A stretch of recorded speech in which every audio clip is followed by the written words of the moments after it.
Oke, kembali lagi bersama saya Rahardian Khalid Purwirbowo dari Universitas Darussalam Gontor, program studi Teknologi Industri Pertanian. Nah, pada sesi ini saya akan mencoba menjelaskan apa saja dan apa itu teknologi pengemasan.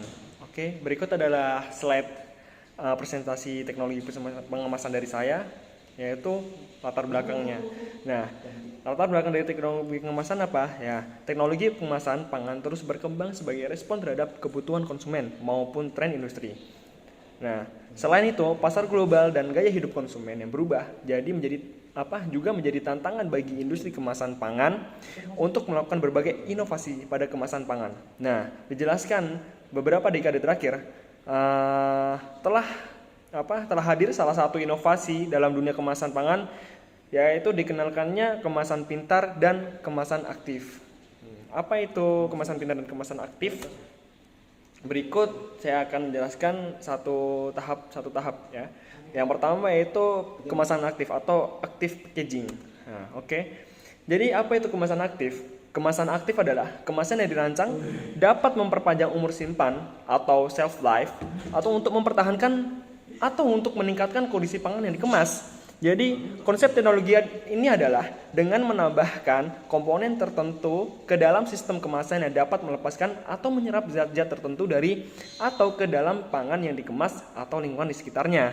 Nah, bahan aktif atau active agent ini dapat ditambahkan ke dalam bahan kemasan atau ke dalam permukaan kemasannya dalam struktur multi-layer atau dalam elemen khusus yang dimasukkan ke dalam kemasan seperti saset, label, atau tutup botol. Nah, di sini ada dua kemasan aktif. Yang pertama itu ada sistem penyerap, lalu yang kedua adalah sistem pelepas. Nah, apa bedanya? Yang pertama itu sistem penyerap. Nah, sistem kemasan yang mampu menghilangkan senyawa-senyawa yang tidak diinginkan seperti oksigen, air yang berlebih, etilen, karbon dioksida, bau, dan senyawa yang tertentu lainnya. Nah, sedangkan sistem pelepas adalah secara aktif menambahkan senyawa-senyawa seperti karbon dioksida atau CO2, antioksidan atau pengawet. Nah, itu bedanya. Lalu, seperti yang kita lihat di situ ada Ada berbagai macam pengemasan aktif, yaitu yang pertama ada karbon dioksida, lalu ada CO2 absorber, dan masih banyak lagi ya. Nah, saya akan fokus pada satu, yaitu yang di situ terus putih, yaitu oksigen absorber. Nah, saya akan fokus pada salah satu itu. Oke, apa itu oksigen? Apa kemasan oksigen absorber? Nah, absorber oksigen dipasarkan pertama kali di Jepang tahun 1977, yaitu berupa absorber besi yang dimasukkan ke dalam kantung atau saset. Nah, umumnya digunakan untuk menyerap oksigen pada bahan-bahan pangan seperti hamburger, pasta, mie, lalu ada kentang goreng, daging asap, cake, dan roti. Nah, fungsinya apa? Yaitu agar pangan tersebut mempunyai umur simpan yang panjang. Nah, berikut ada beberapa keuntungan. Yang pertama, dapat mengurangi konsentrasi oksigen pada level yang sangat rendah, ultra low level, suatu hal yang tidak mungkin diperoleh pada kemasan gas komersial yang lainnya. Oke. Yang kedua, konsentrasi oksigen yang tinggi di dalam kemasan dapat meningkatkan pertumbuhan mikroorganisme, menurunkan nilai gizi bahan pangan, menurunkan nilai sensori, serta mempercepat reaksi oksidasi lemak yang menyebabkan ketengikan pada bahan pangan berlemak. Nah, fungsi dari oksigen absorption ini yaitu akan menurunkan konsentrasi oksigen di dalam headspace kemasan hingga 0,01%, mencegah terjadinya proses oksidasi. Maka adanya oksigen absorption ini jadi memperpanjang umur simpan suatu pangan ya. Lalu yang ketiga, penggunaan ini biaya investasinya itu lebih murah dibandingkan biaya pengemasan dengan gas atau dengan kemasan komersial lainnya. Oke. Nah, ini penggunaannya contohnya. Yang pertama, jadi absorber oksigen yang tersedia saat ini pada umumnya berupa bubu besi seperti yang saya jelaskan tadi, di mana 1 gram besi akan bereaksi dengan 300 ml oksigen. Nah, ukurannya pun bervariasi. Ada yang 20 sampai 2000 mili oksigen dan digunakan pada suhu ruang. Nah, digunakan pada berbagai tipe bahan pangan, dari yang kadar airnya rendah, intermediate, sampai tinggi, serta pada bahan-bahan pangan yang berminyak.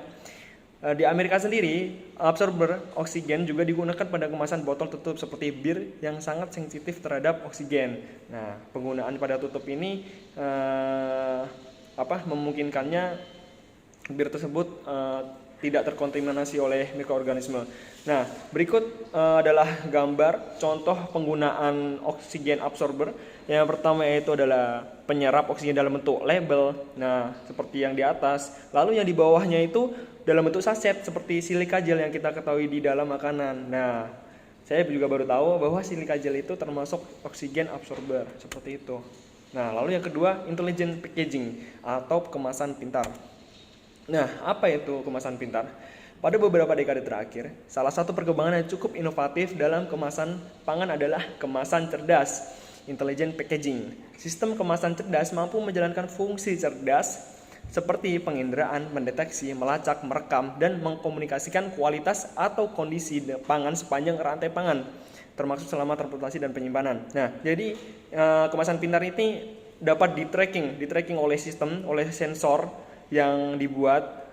Nah, kemana kemasan itu pergi, produk itu pergi, lalu kapan expirednya, lalu suhu, pH produk dalam kemasan itu bisa deteksi di dalam kemasan pintar. Nah, di sini ada dua kemasan intelijen kemasan pintar ini. Yang pertama, dapat mengukur kondisi kemasan pada bagian luar.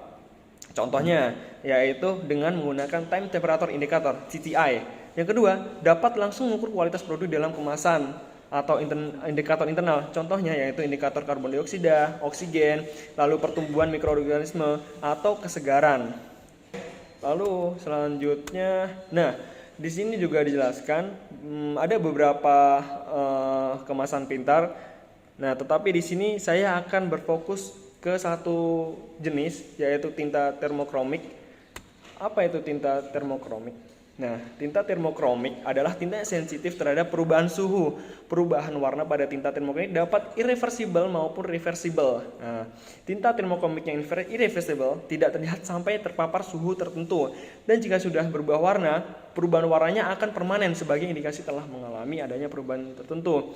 Dan sebaliknya untuk reversible, tinta ini dapat diaplikasikan sebagai kemasan cerdas untuk meyakinkan konsumen bahwa produk dalam kemasan tersebut sudah cukup dingin untuk dikonsumsi atau untuk mengingatkan konsumen bahwa pangan masih panas. Jadi di sini kesimpulannya yaitu tinta termokromik ini dapat mendeteksi suhu di dalam suhu suatu bahan yang dikemasnya. Misalkan pada contoh ini aplikasi tinta termokromik ini pada tutup gelas kopi.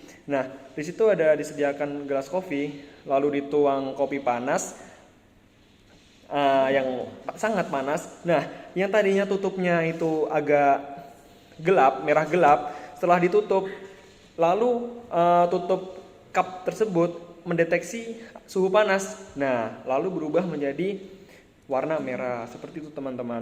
Nah, penggunaannya apa? Di sini saya mendapat contoh penggunaan tinta termokromik.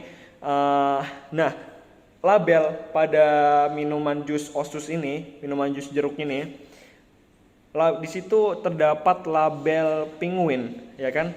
Nah, ternyata jika minuman tersebut sudah dingin, misalkan kita menaruh minuman Osus tersebut ke dalam kulkas, ternyata produk itu sudah dingin.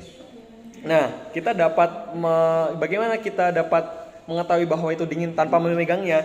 Nah, jika gambar penguin tersebut atau gambar logo tersebut terlihat sangat jelas. Nah, maka produk tersebut dapat diindikasikan dingin, sudah terdeteksi dingin. Nah, terima kasih. Ini adalah pemaparan teknologi pengemasan dari saya. Oke, terima kasih. Wassalamualaikum warahmatullahi wabarakatuh.